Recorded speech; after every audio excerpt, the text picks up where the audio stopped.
So hello and नमस्ते everyone. History की बात कर रहे थे। एक्चुअली एजुकेशनल साइकोलॉजी की वीडियो हमने स्टार्ट की थी, बट मैं न्यू बुक ही लेकर आने वाली हूँ। कल एजुकेशनल साइकोलॉजी की भी वीडियो आएगी, लेकिन हिस्ट्री क्योंकि राजस्थान जीके बहुत बड़ा धोखा दे सकती है आपको पेपर फर्स्ट में, इसीलिए थोड़ा हिस्ट्री और कल्चर को साथ में लेकर चलेंगे, है ना। आज मैं आपको थोड़ा सा, ये बुक है, ये रोहित सर की बुक है, तो इसके अंदर से मैंने सिलेबस के अकॉर्डिंग सब कुछ टिक कर लिया है। ये बुक आप भी चाहें तो मार्केट से लेकर आ सकते हैं। मैं ये बुक और अपनी जो क्लास 10th की बुक है वो फॉलो करेंगे, और जो हमारे नोट्स हैं वो फॉलो करेंगे। सर की बुक मैं डेली दिखाकर नहीं पढ़ाऊँगी, बट हाँ, सर की बुक साइड में रख के हम अपने अकॉर्डिंग अपने नोट्स वगैरह बनाएंगे। देखिए, चौहान वंश है, तो चौहान वंश के अंदर आपको क्या क्या करना है सिलेबस के अकॉर्डिंग। अजमेर का करना है, रणथंभौर और जालोर का करना है। ये आपको पहले 3-4 पेजेस पे मिल जाएगा, आप सर की बुक ले आइए। जयपुर का इतिहास में सिर्फ आमेर के मानसिंह करने हैं, पेज नंबर 7 पे आपको मिल जाएगा। मारवाड़ के इतिहास में पेज नंबर 14 पे आपको रावचंद्र सेन मिलेंगे, ये सिलेबस के अकॉर्डिंग है। पेज नंबर 17 पे राय सिंह ऑफ बीकानेर मिल जाएंगे, ठीक है। अब मेवाड़ का इतिहास, क्योंकि ये काफ़ी डाउट आता है कि हम कहाँ से पढ़ें कहाँ से पढ़ें, तो देखो मेरे अकॉर्डिंग तो इससे पढ़ोगे तो हो जाएगा। बाकी इसके अलावा पहले ये कर लेते हैं, फिर इसके अलावा जो हम अगर जैसे कुछ क्वेश्चंस वगैरह हो सकेंगे तो वो भी करेंगे। पेज नंबर 22 पे राणा सांगा के बारे में मिलेगा। पेज नंबर 24 के ऊपर महाराणा प्रताप के बारे में मिलेगा। पेज नंबर 26 के ऊपर महाराणा राज सिंह जी के बारे में आपको मिल जाएगा। अन्य राजवंश में आपको गुर्जर प्रतिहार मिल जाएगा। तो ये पूरा राजस्थान हिस्ट्री का सिलेबस आपका जो वंश है वो इनसे हो जाएंगी।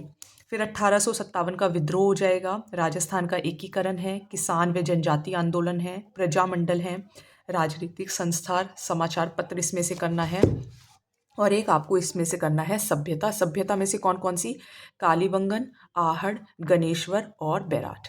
तो ये आपका आप बुक ले आइए, ठीक है, साथ ही में। और अगर कोई और भी बुक है तो इससे भी अगेन हम बुक से नहीं पढ़ेंगे, हम बुक को साइड में रख के अपने खुद के नोट्स के थ्रू पढ़ते चले जाएंगे, बट हाँ, बुक आप लेकर आ सकते हैं। फिर आप देखेंगे तो राजस्थान कल्चर, तो राजस्थान कल्चर के अंदर देखो क्या क्या करना है। लोक नृत्य करना है, ये मैंने सिलेबस से मैच कर लिया है। लोक नाट्य करने हैं, लोक देवता, लोक देवती, संत व संप्रदाय, वेशभूषा, आभूषण, राजस्थान की बावड़ियाँ व छतरियाँ, महल, हवेलियाँ नहीं लिखा है लेकिन ये भी करेंगे। राजस्थान के दुर्ग करने हैं, ये सिलेबस के अकॉर्डिंग करना है, ठीक है। राजस्थान के मंदिर, बहुत हल्का हल्का सा आपको टिक दिखाई दे रहा होगा। राजस्थान के त्योहार व मेले, राजस्थानी चित्रकला, सामाजिक प्रथा व रीति रिवाज, राजस्थान की भाषा व बोलियाँ, और राजस्थान का साहित्य। तो ये आपका राजस्थान आर्ट एंड कल्चर का सिलेबस हो जाएगा। अब हम जैसे, ये साइकोलॉजी की बुक खुली हुई है, अब जैसे मान लीजिए हम कौन से स्टार्ट करेंगे। जैसे कि सबसे पहले हम चौहान वंश में कौन से स्टार्ट करेंगे, अजमेर के चौहान स्टार्ट करेंगे। तो हम कैसे पढ़ेंगे आप, क्योंकि देखो डायरेक्टली हम किसी की बुक यूज़ करते हैं तो उससे फिर कॉपीराइट इश्यूज़ वगैरह की प्रॉब्लम हो जाती है। तो आप सब भी मेरे साथ एक डायरी ले लेंगे, ठीक है। डायरीज आप सबके पास होंगी, मैं भी एक नई डायरी ले लूँगी, ठीक है। और इससे क्या होगा ना, प्रैक्टिस अच्छी हो जाएगी, लिखोगे तो। और हम बहुत शॉर्ट फॉर्म में लिखेंगे, बहुत ज़्यादा नहीं लिखेंगे। और ऑलरेडी भी देखो चैनल पर वीडियोस अवेलेबल हैं, अराउंड 70 वीडियोस अवेलेबल हैं, आप उनको देखो तो उसमें मैंने सब कुछ पढ़ाया हुआ है। अब जैसे सबसे पहले हम ले लेंगे चौहान वंश, है ना। तो चौहान वंश से देखो हमें क्या क्या करना है। अब हम उसको बोलते बोलते और याद करते करते चलेंगे। जैसे चौहान वंश, आप सभी ने पृथ्वीराज चौहान का नाम सुना होगा। तो 7 से 12वीं शताब्दी के बीच में, बुक आप साइड में रख लीजिए, ठीक है। बुक क्योंकि हम यूज़ नहीं कर सकते, मेरे साथ में 10th की जो बुक है वो तो हमने चैनल पर पढ़ाई हुई है, क्योंकि वो तो आरबीएससी की बुक है, वो हम यूज़ कर सकते हैं। लेकिन ये किसी एक मीन्स एक प्राइवेट पर्सन की बुक हो गई, तो इसलिए मैं थोड़ा सा कतराती हूँ किसी की बुक्स वगैरह यूज़ करने के लिए। लेकिन अभी जैसे 2-3 हमारे पास हमारे नोट्स हो गए, एक हमारे पास 10th की बुक हो गई और एक सर की बुक हो गई, तो इन तीनों बुक से हम मिलाकर जो भी हमारे फाइनल नोट्स बनेंगे ये हम प्रिपेयर करेंगे, ठीक है। मेहनत हम कर ही रहे हैं। तो 7 से 12वीं शताब्दी, ठीक है। अब आप ये वर्ड्स जो हैं वो ध्यान रखिए, रिवीजन आप कर सकते हैं। कौन सा युग कहा गया है इसको, राजपूत युग कहा गया है, ठीक है। आप भी साथ साथ में लिखते रहिए, लिखते रहोगे तो याद हो जाएगा। फिर अब देखो इनकी जो उत्पत्ति है ना, इनकी उत्पत्ति से रिलेटेड कुछ मत हैं। जैसे कि सबसे पहले कौन सा मत आता है, अग्निकुंड मत। तो अग्निकुंड मत में क्या कहा गया है, किसने कहा है, चंदबरदाई ने, है ना। अब इसको मैं पूरा नहीं लिख के बस इतना ही लिख दूंगी तो फिर आपको याद रहेगा, क्योंकि आप सुन भी तो रहे हो ना। तो चंदबरदाई ने क्या लिखा है, पृथ्वीराज रासो लिखा है ना, पृथ्वीराज रासो लिखा है। अब पृथ्वीराज रासो में क्या कहा है, जो वशिष्ठ ऋषि हैं उन्होंने ये कहा है कि अग्निकुंड हुआ, ठीक है, एक हवन हुआ और हवन से 4 योद्धा पैदा हुए, यानी कि उत्पन्न हुए। वो 4 कौन कौन है ना, ये नाम आपको याद होने चाहिए। एक तो है गुर्जर प्रतिहार, वो आपके सिलेबस में है। फिर है आपके परमार, फिर है आपके चालुक्य, और चालुक्य को ही हम क्या कहते हैं, सोलंकी कहते हैं, ठीक है। चालुक्य ही को ही हम क्या कहते हैं, सोलंकी कहते हैं। तो इस तरीके से पढ़ेंगे, है ना। तो इससे क्या होगा अपना, एक तो शायद मैं है ना बहुत ज़्यादा बोल रही हूँ, एक तो इससे क्या होगा हमें रिवीजन भी हो जाएगा और एक हमारे नोट्स भी रेडी हो जाएंगे। तो हमें फाइनली फिर यही रिवाइज करना होगा, क्योंकि मेन मेन पॉइंट्स ही हम लिखेंगे, ठीक है। बाकी आप सुनिए, और क्या है, चौहान, चौहान को चहमान भी कहा जाता है। अब जो अग्निकुंड है वो किसने कहा है, चंद्रबरदाई ने अपने पृथ्वीराज रासो में कहा है। अब इनका सपोर्ट किसने किया है ना, तो इनको सपोर्ट किस किसने किया है, एक तो मूनोत नैन्सी ने किया है, ठीक है, किसने किया है, मूनोत नैन्सी ने किया है। और किसने किया है, सूर्यमल मिश्रण ने किया है, ठीक है, सूर्यमल मिश्रण ने किया है। तो ये हमारा एक जो उत्पत्ति का जो मत है अग्निकुंड वाला वो खत्म हो जाता है। अब आप आ जाइए सेकंड पे। तो सेकंड कौन सा मत है, सेकंड है सूर्यवंशी। तो सूर्यवंशी के बारे में किस किसने कहा है, देखो पृथ्वीराज विजय ने। देखो ये क्या था, ये आपका क्या था, चंद्रबरदाई जो पृथ्वीराज रासो ने लिखी है। यहाँ पे क्या है, पृथ्वीराज विजय है ये, ठीक है, ये ध्यान रखिएगा। पृथ्वीराज विजय है, और कौन है, हम्मीर महाकाव्य है, ठीक है, तो इसको हम कंप्लीट कर लेंगे। और कौन है, हम्मीर रासो है, ठीक है। और कौन है, गौरी शंकर ओझा है, कौन है, गौरी शंकर ओझा है।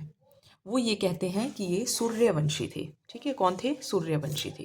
तो देखो गौरी, तो गौर से सूर्य है ना, ये आपको याद रह जाएगा, हमीर दोनों यहीं आएंगे, है ना। हम गौर से सूर्य की तरफ नहीं देख सकते, है ना, पृथ्वी पर खड़े होकर, इसकी ट्रिक क्या है, पृथ्वी पर खड़े होकर हम गौर से सूर्य की तरफ नहीं देख सकते, तो आपको ट्रिक भी याद रह जाएगी। तो हमसे हमीर महाकाव्य और हमीर रासो, पृथ्वीराज विजय यहाँ पे आएंगे, पृथ्वीराज रासो ऊपर है, ध्यान रखना।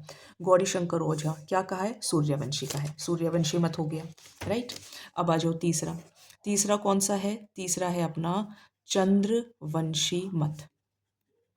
इसके अंदर 2 ही हैं, है ना। राइटिंग में थोड़ी और कोशिश करूंगी सुधारने की, बाकी आप बुक भी लेकर आ जाएं, है ना। एक तो है हांसी शिलालेख और दूसरा कौन सा है, अचलेश्वर मंदिर, अचलेश्वर मंदिर।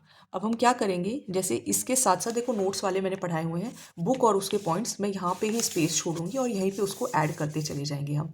तो पहले एक को कवर करेंगे, फिर दूसरे को, फिर तीसरे को, तो इस तरीके से कर लेंगे। बाकी आप भी अपने सजेशन दे दीजिएगा। तो देखो चंद्रवंशी में कैसे याद करोगे, देखो डॉट डॉट याद कर लो। हांसी में डॉट है, चंद्रवंशी में डॉट है, मंदिर है ना, मंदिर से आप ध्यान रख लेना, मंदिर में डॉट है, चंद्रवंशी में भी डॉट है। तो हांसी शिलालेख और अचलेश्वर जो मंदिर का लेख है उसमें ये लिखा है कि जो चौहान है वो चंद्रवंशी मत के हैं। फिर आ जाइए, इनको इंद्र के वंशज भी कहा जाता है, ठीक है, कि ये तो इंद्र के वंशज हैं। अब ये किसने कहा है, ये एक हमारा अभिलेख है सेवाड़ी, सेवाड़ी कहाँ का है, पाली का है, ठीक है, रायपाल द्वारा। तो रायपाल का सेवाड़ी पाली का अभिलेख है जिसके अंदर ये कहा गया है कि ये इंद्र के वंशज हैं, ठीक है। अब आ जाओ फिफ्थ, विदेशी मत। तो विदेशी मत किस किसने कहा है, तो विदेशी मत ऑब्वियसली विदेशी लोग ही कहेंगे। विदेशी लोग कौन कौन है, एक तो है कर्नल जेम्स टॉड, और कौन है, विलियम क्रूक। इन्होंने क्या कहा है कि ये शक है, ये शक सिथियन है, ठीक है। तो हिंदी में लिखना होगा शक सिथियन है, ठीक है। ये नाम अब कंप्लीट कर लेंगे, है ना, कर्नल जेम्स टॉड और विलियम क्रूक। फिर क्या है, फिर है हुनो, ठीक है, हुनो के हैं ये किसने कहा है, ये कहा है वी ए स्मिथ ने, ये कहा है वी ए स्मिथ ने। फिर एक ने कहा है कि ये तो कुषाण है, कुषाण किसने कहा है, अलेक्जेंडर कनिंघम ने कहा है, ठीक है, ये मैंने इंग्लिश में लिख दिया। तो इस तरीके से, ठीक है। और ये अलेक्जेंडर कनिंघम ने किस बेसिस पर कहा है? एक ताम्रपत्र है ब्रोच गुर्जर का।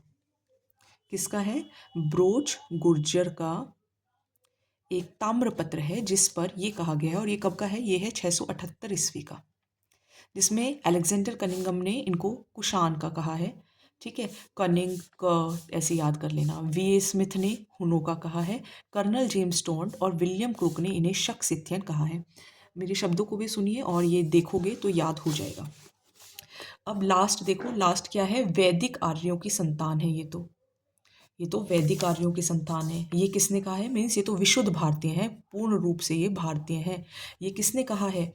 ये देखो, सी वी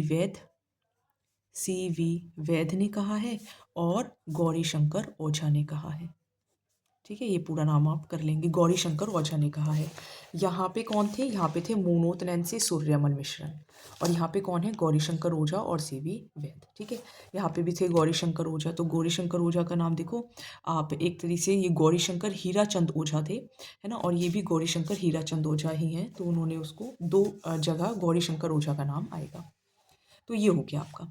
अब एक और है, एक है ब्राह्मण मत। तो ये लास्ट है। ब्राह्मण मत जो है, एक आप सबने सुना होगा बिजोलिया का, है ना। कौन सा शिलालेख है अपना? ये है बिजोलिया का शिलालेख। तो बिजोलिया के शिलालेख के अंदर जो गोपीनाथ शर्मा है, कौन है? गोपीनाथ शर्मा जो हैं वो ये कहते हैं कि ये ब्राह्मण है। और इनका साथ कौन देते हैं? गोपीनाथ शर्मा का साथ कौन देते हैं? डॉक्टर दशरथ शर्मा। कौन देते हैं? डॉक्टर दशरथ शर्मा, ठीक है। इनका एक ग्रंथ है द अर्ली चौहान डायनेस्टी। एक और है D.R. भंडारकर। D.R. भंडारकर, ठीक है। ये कौन है? और एक और है, एक और कौन है? कायम खा रासो। कायम खा रासो, ठीक है। इन ये कायम खा रासो एक ग्रंथ है जिसकी रचयिता कौन है? जान कवि। तो देखिए, मेरे पास खुद की बुक्स या मैं इन सबको एक साथ मिलाकर अगर लिखूंगी तो मेरे पास अभी इतना टाइम नहीं है। पेपर आपका जून में है, तो हम कोशिश पूरी करेंगे कि इसी तरीके से हम पढ़ें। और इसके साथ साथ हम एक्स्ट्रा स्पेस छोड़ते जाएंगे, इसके अंदर एडिशन करते जाएंगे। आप क्या कर सकते हैं? आप वीडियो को, जो भी आप काम कर रहे हो, जैसे आप खाना बना रहे हो या आप अगर मैन हो तो खाना नहीं बनाओगे, कुछ और कर रहे होगे, तो आप ब्लूटूथ लगा कर इसको सुन लें। मेरे ख्याल से आपको याद हो जाएगा। और थोड़ा सा दोबारा दोबारा एक दो बार सुनोगे। बाकी देखो, मैंने तो लिखा है, तो लिखने से ज़रूर याद होता है जब हम अपने हाथ से लिखते हैं। और यहीं पे ट्रिक्स वगैरह भी हम लिख पाएंगे। तो इस तरीके से मेरी कोशिश रहेगी कि विद इन 1 और 2 मंथ हम इसको कंप्लीट करें। एक दिन में एक पेज भी करेंगे तो भी ये डुएबल है जून तक। चलिए, बाकी आप अपने सजेशन ज़रूर दीजिएगा। धन्यवाद।